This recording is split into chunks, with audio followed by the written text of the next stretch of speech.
গরু দেখছেন একদম তাজা, সেই তাজা, হাড্ডি দেখা যাচ্ছে না। পাগলামি, গাই গরু পাগলামি করে।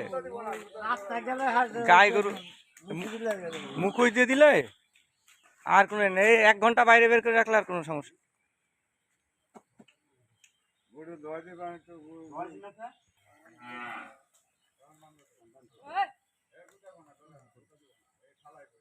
গরুটা 15 দিন আগে বেচলে 150 বেচতে পারে। 15 দিন আগে বেচলে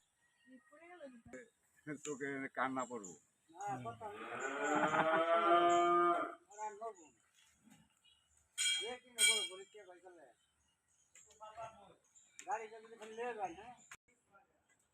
এই যে এই গাভী কিন্তু হাইট মাইট অনেক বড়। ফোকাস চলে যাচ্ছে।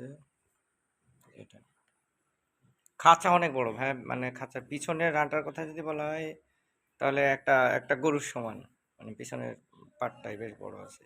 সামনের দিকে ক্রস গাভী তো, এবং কালো।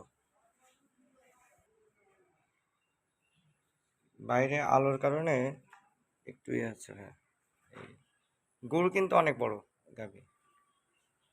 এটা প্রাইস ওই যে ভাই বললাম, মানে ভাই 35 হইলে সেল করবে, না হলে করবে না। এটার মানে বাচ্চা টাচ্চা নাই, 2-3 বার কনসেপ্ট করে নাই, এই কারণেই মূলত সেল দিচ্ছে। কনসেপ্ট না করলে তো রাখলে লস প্রজেক্ট। এই হচ্ছে অবস্থা। মানে এমনিতেই মোটামুটি মানে রানগুলো অনেক বড়। গাভী হইলেও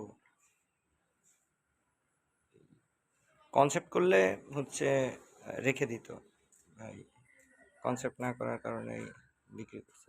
এবং অন্যান্য গাভীগুলোর তুলনায় এটা স্বাস্থ্য অনেক ভালো। এখানে যেমন একটা আছে, এটা সেল দিবে না এখন, এটা আরও পরে সেল দিবে, কিন্তু ওই যে দূরের যেটা ওটা সেল দিবে।